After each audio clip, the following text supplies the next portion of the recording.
This is a story about a bookshelf. Kinda. My clients Tracy and Chris want me to build a shelf to hold their record collection. They are really into music, especially going to concerts. They love Tedeschi Trucks Band and Billy Strings. I love music too, though my tastes are a little harder. Wait, how'd that get in there? That's not mine, I swear. Anyway, they have a specific set of requirements. First, the space for the cabinet is small. It needs to fit in a nook next to a large built-in. Second, they want it to be really simple, nothing ornate or complex.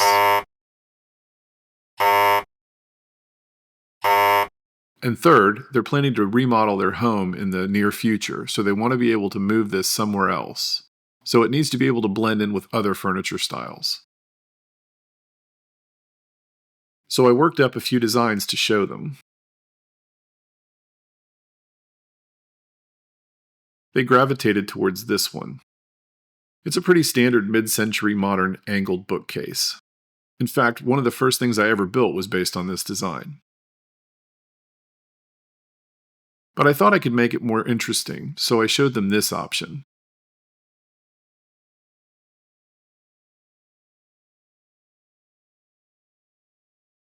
The main difference is it has a curved leg to rail attachment. They liked it, so we decided to move forward. I tweaked the design a little to add more rails, giving it more strength in case they do completely fill it with albums.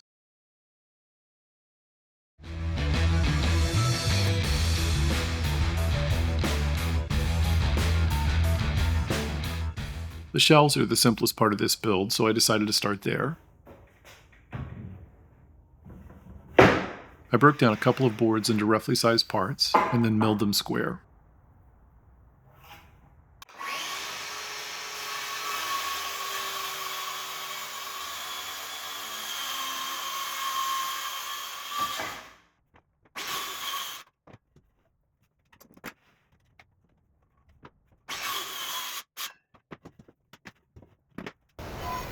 I have an 8-inch joiner, so with boards wider than that, I usually cut them down first on the bandsaw. Then I can joint and plane them.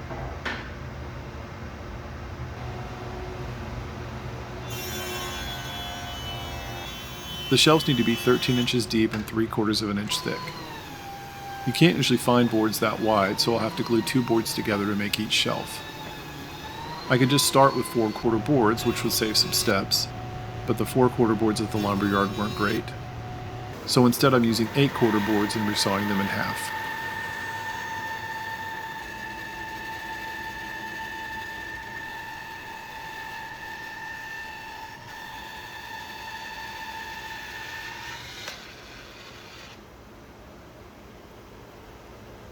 Anytime you do that, you release a lot of tension in the wood.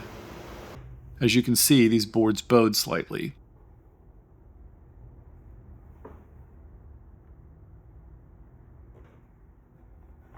So I let them sit overnight to see if they would move any more. They didn't, and the worst ones had around 3/32 of an inch of bow. At this point, I was already pretty close to the final thickness I wanted, so I didn't want to rejoint and replane them as that would likely take them below 3/4 of an inch. So instead, I just finished planing them to final thickness. Then I would flip the boards so that the bows go in opposite directions. When the boards are glued together to make a shelf, the bowing should cancel each other out.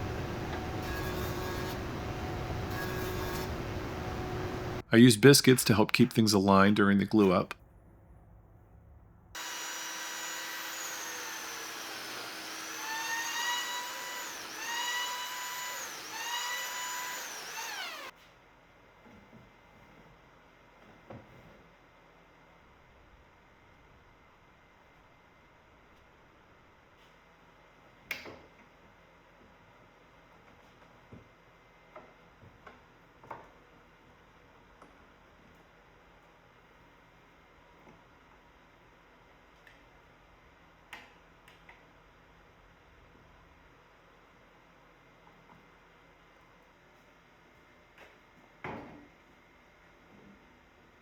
The next day, I scraped and sanded the shelves.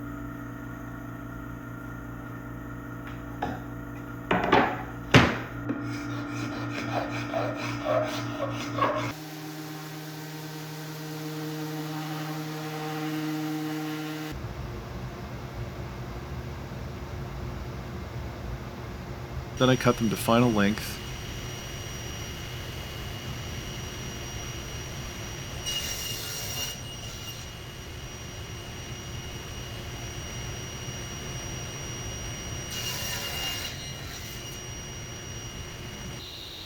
And ripped them to final width.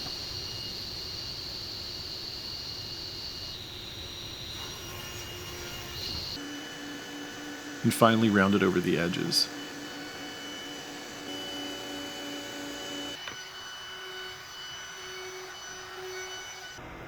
Each shelf gets a short back. I attach those with dominoes just to help keep them from moving around during the glue up.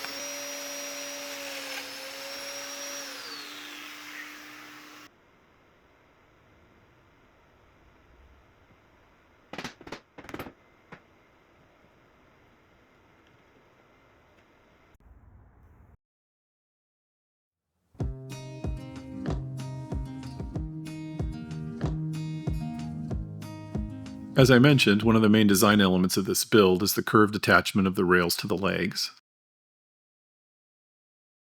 The way I achieved that was by starting with straight legs, then gluing a stub onto each area where a rail will attach. Then I glue the rail into place so that each connection looks like this. Finally, I use a couple of templates to flush trim the waist so I end up with the curved shape. So I start by creating the templates. The legs and rails are both 1 3/4 inches wide, so I cut a couple of plywood spacers to that size.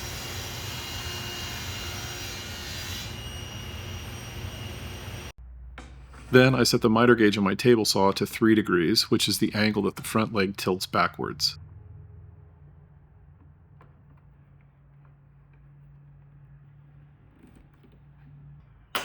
Then I set my sliding bevel gauge to match that angle. Next, I stuck the plywood spacers onto a piece of 1/2 inch MDF using double-sided tape.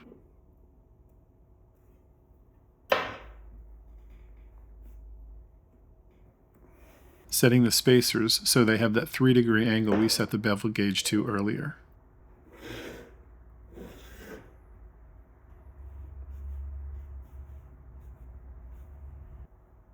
Then I used a really large Forstner bit to cut the radiuses connecting the legs to the rails. This is a really easy way to get this fit perfect versus trying to cut it and sand it to shape. A CNC would be great here, but I don't have one of those. So just set the bit so that the cutting edge just touches the spacers.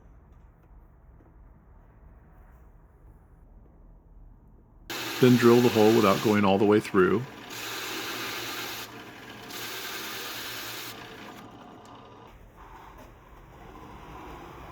And finish it from the other side.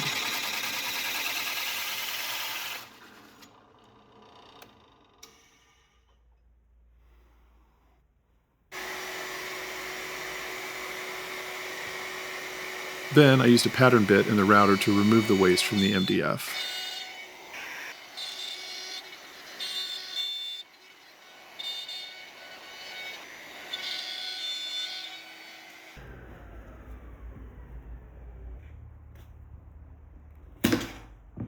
Which leaves me with a perfect template for the front leg.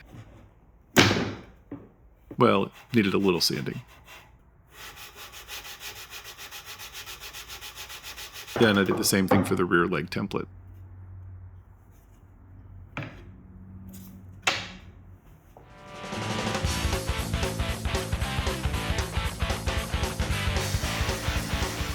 I didn't want to wrestle a long board across my joiner, so I just used the track saw to joint one edge. Then I ripped the 4 legs at the table saw. I also ripped the stubs from the same board so they'll match the color and grain of the legs.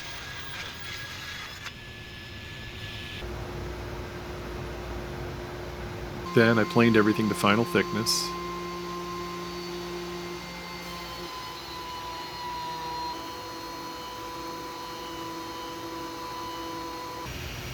and cross-cut everything to length.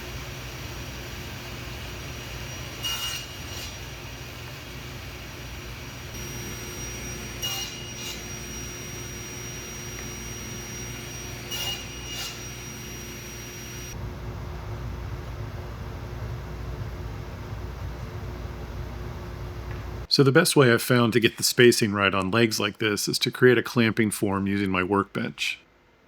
So first, I stick down a board to align the rear leg. Then, I clamp the rear leg into place against that board. Then, I measure to get the alignment right on the front leg and clamp it into place. Then, I use the templates to double check the alignment and tap the board until everything lines up perfectly.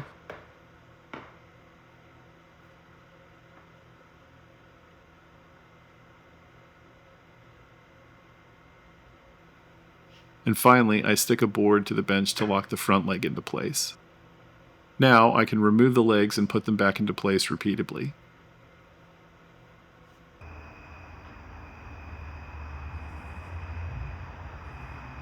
With the legs aligned, I need to mark the locations of each rail.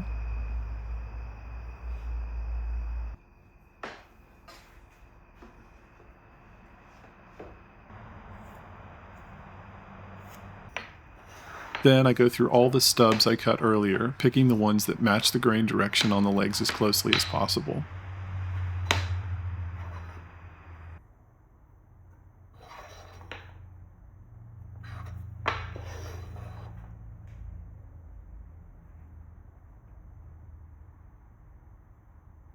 Then I glue all the stubs into place.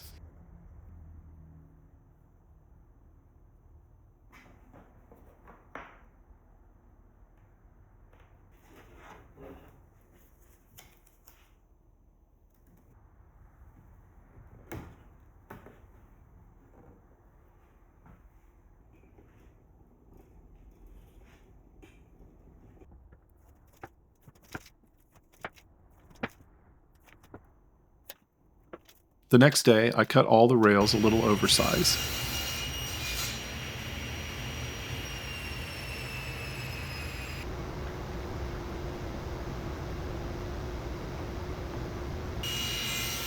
Then I cut each one to fit perfectly into place. I do this by sneaking up on the length, meaning I cut a tiny bit and then test, and then cut a little bit more until it fits perfectly.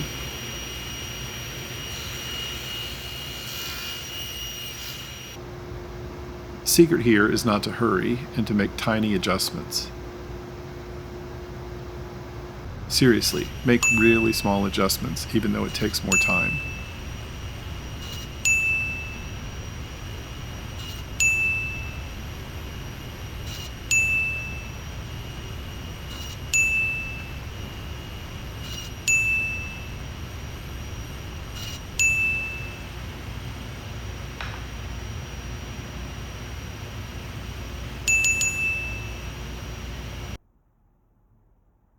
And don't forget to keep your offcuts, as you'll use these later when gluing up the legs.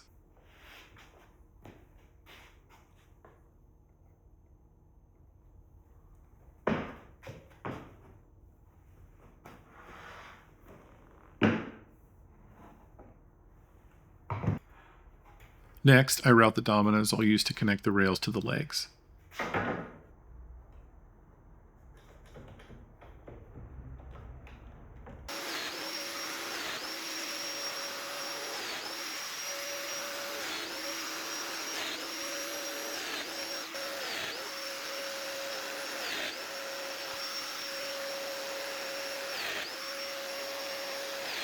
Then I dry fit the first leg together and clamp it.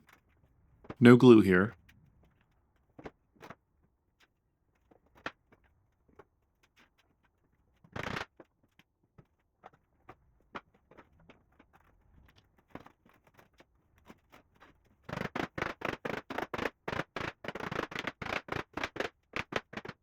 Next, I use the templates to mark the curves onto each leg and rail.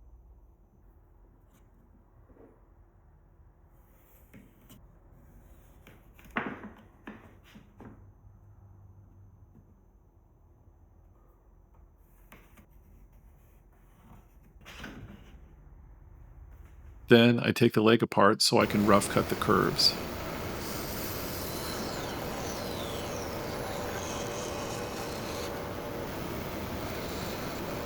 I cut the curves on the rails at the bandsaw and on the legs with the jigsaw.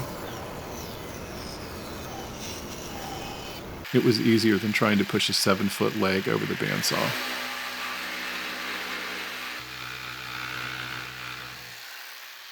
Next, I glued all the dominoes into the rails, being sure to clean up any squeeze out.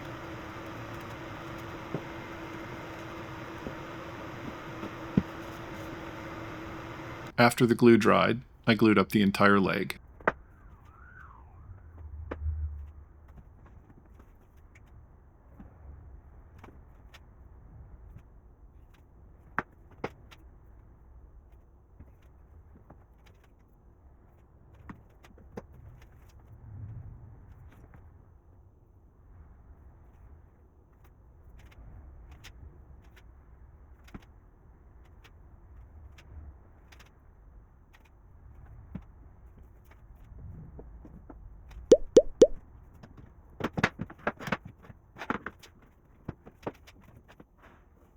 Ah, the look of recognition. It helps if you don't put the rails in backwards.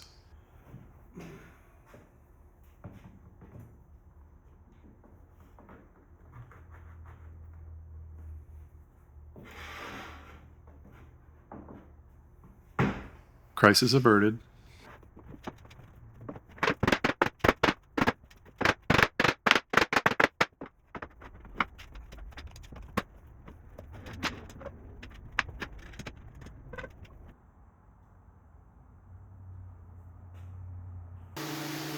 The next day, I sanded all the glue joints on the leg.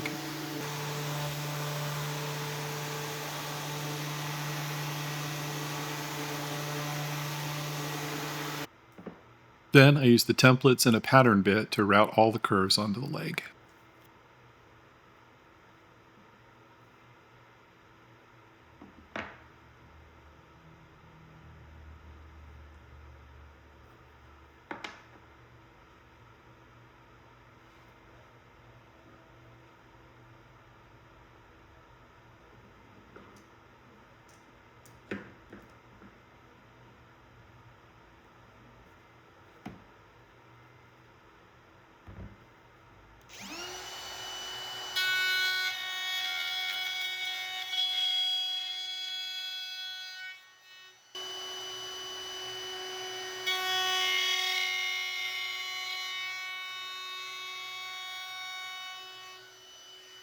For each rail, I did the front template first, and then the rear one, making sure that they were well aligned in the middle.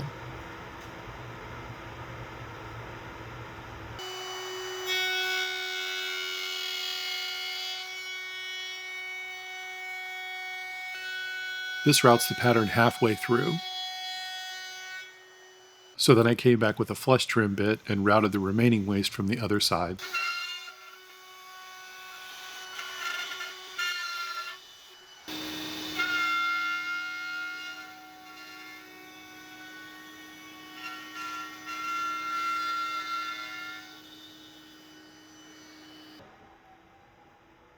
With one leg completed, I clamped the second leg together and then clamped it to the first.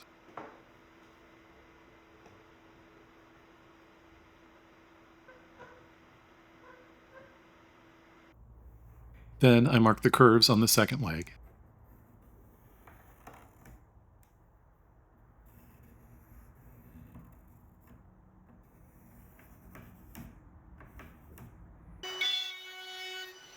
And I followed the same process as before to route the curves onto the second leg. With the legs fully glued up, next I needed to cut them to final length. Well, first I needed to raise my workbench a little so the legs can clear my table saw.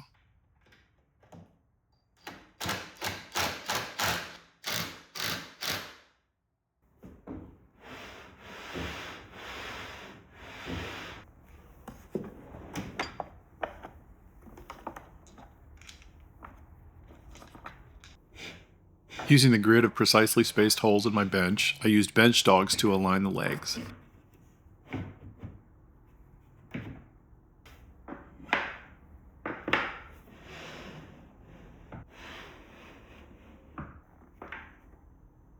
Then I marked the tops of the legs and used the track saw to cut them.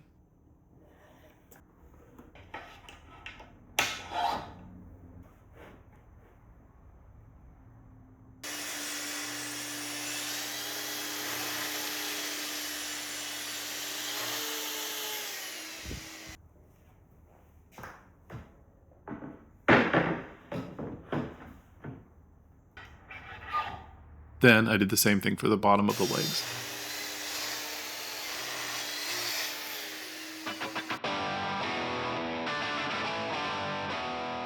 Joining the shelves to the legs can be a little tricky, so I used my MFT style bench to ensure everything lined up properly. I used a track saw track to align the shelf to the rail. Then I removed the track and routed the domino mortises into the leg and the shelf, using the plate on the domino. Hopefully this will help make sense as you watch this next part. So I laid the legs into position on the bench and put the track into place.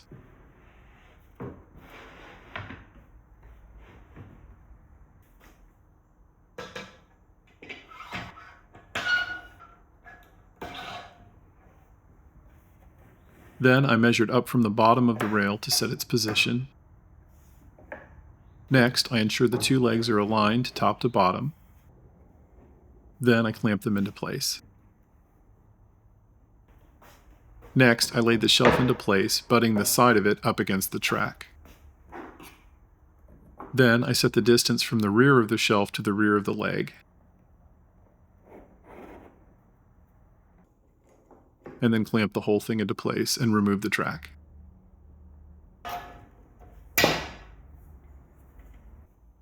Now I can mark the domino locations onto the shelf and then route the mortises into the leg. I'm using the plate on the bottom of the domino for alignment.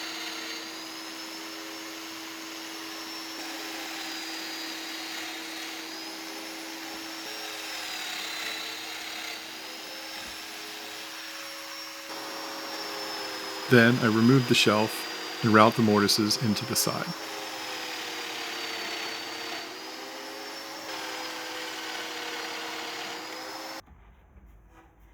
Do a quick test fit to make sure everything lines up.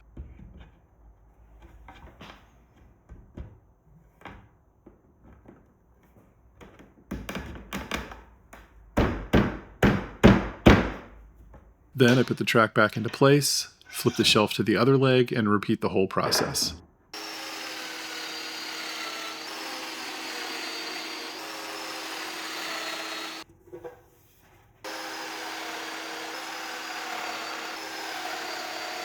I had to get a little creative to reach some of the rails.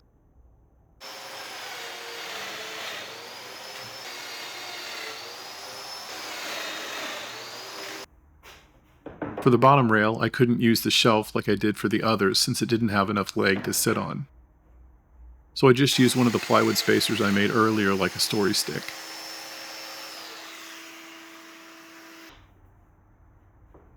Marking the domino locations and transferring them to the shelf.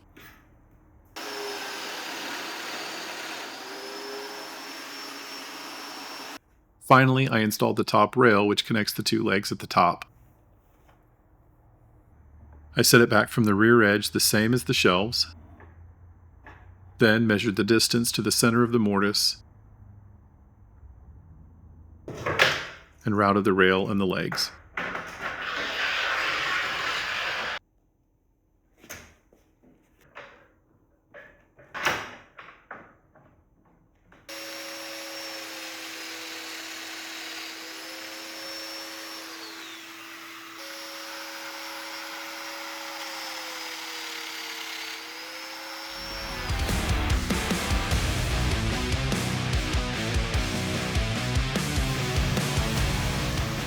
Now I can finish sanding all the parts up to 180 grit.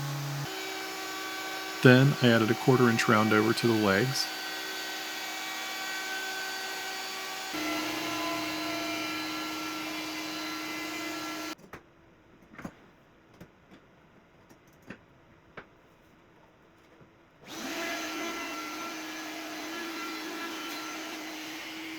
I had to get a little creative when routing the round over into the tops of the legs. Then I eased the edges of the feet with a block plane.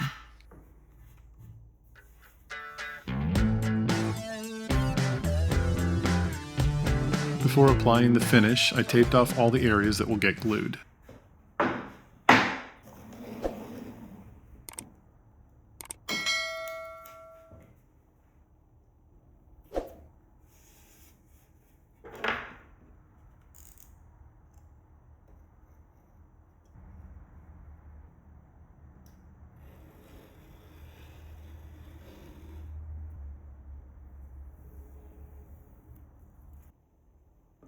Then I applied the first coat of hard wax oil to all the parts.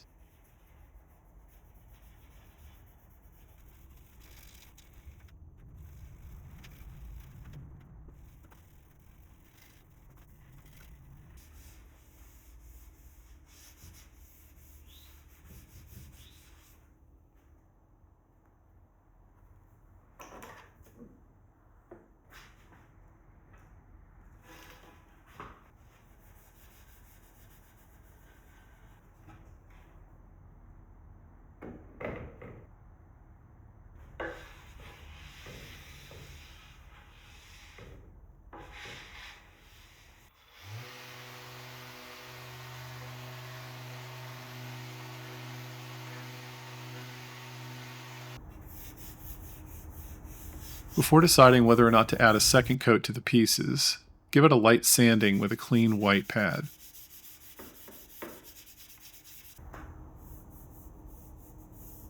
You're not really sanding here since the white pads are non-abrasive, but it will remove any dust that settled into the finish while it was drying. In the case of the legs, the finish was great with a single coat. The shelves needed a second coat though.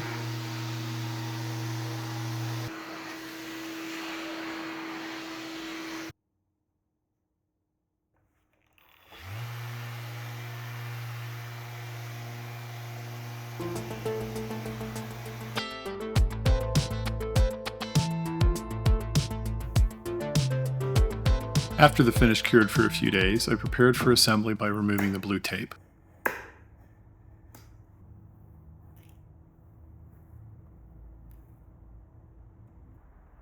Then I installed the dominoes in the sides of the shelves and let them fully dry. Doing a glue up in stages lessens the stress of a large assembly.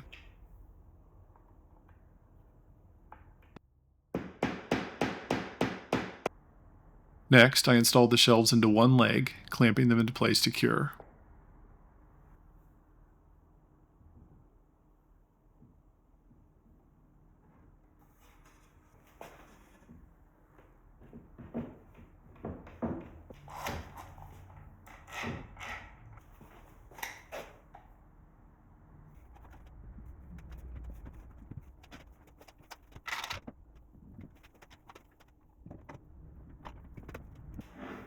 The next day, I moved the assembly and laid the other leg into place.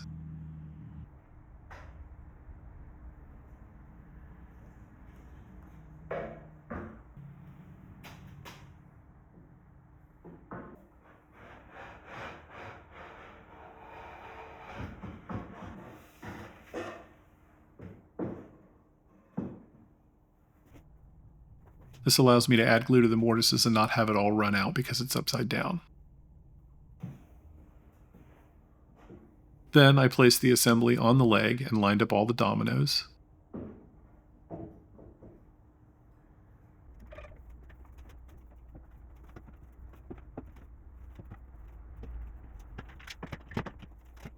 And used clamps to pull the two halves together.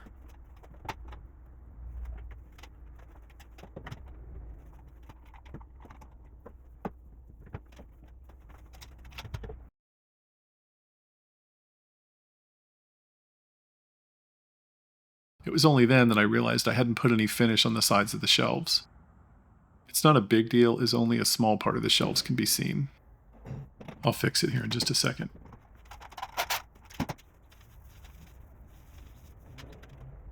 The next day, I took the assembly out of the clamps and stood it up for the first time.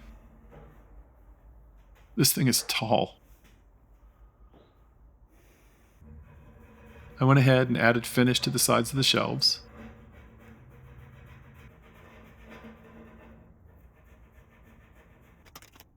And finally, the very last step in the assembly is to add leather pads to the bottoms of the feet. I cut the pads a little oversized, and then sanded them down until they fit.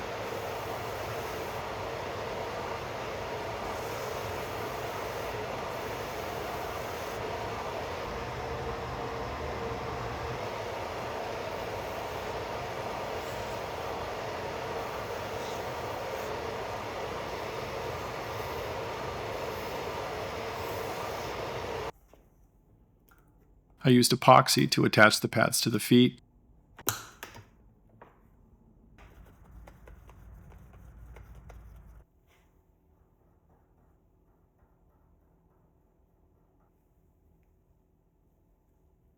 Using blue tape to hold them in place until the epoxy dried.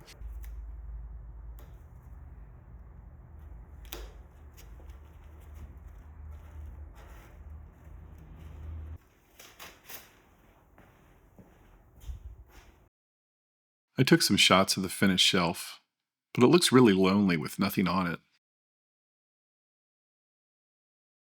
So I packed it up for Chris to come pick it up.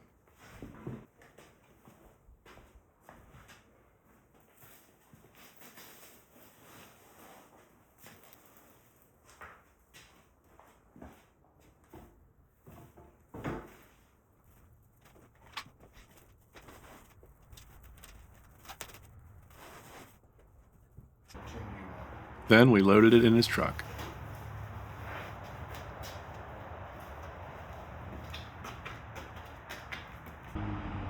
Once he got it home and unpacked, Tracy filled it up with her albums. She thinks this is about 500.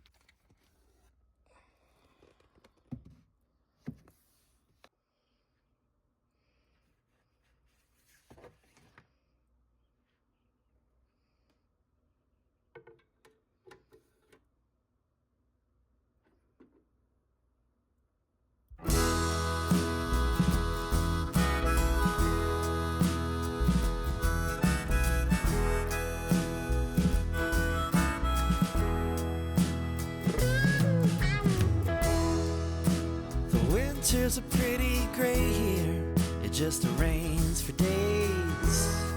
Sometimes it gets Thanks for hard watching. to stay here in this city of gray. I get so down, I just can't find my